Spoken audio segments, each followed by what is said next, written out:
नमस्कार। हामी त विश्व शान्तिका अग्रदूत गौतम बुद्ध जन्मिएको देशका नागरिक।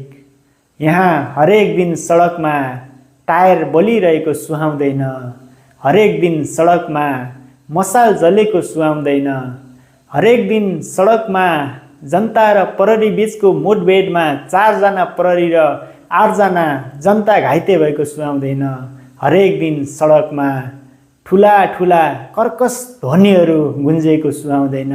यहाँ त शान्ति, सुरक्षा, समृद्धि, अमन चैन चाहिएको छ। यहाँ त न्यायिक राज्य बनाउनु छ।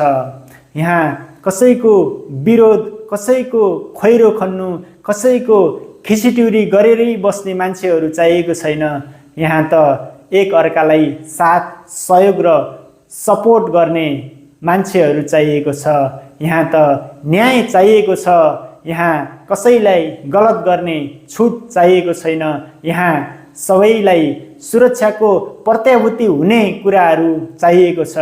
त्यसकारणले कसैको खैरो खन्ने, विरोध गर्ने, नकारात्मक सोच्ने, सकारात्मक टिप्पणी नै नगर्ने यस्तो गतिविधिहरूको अन्त्य गरौँ। जय देश, जय नेपाल।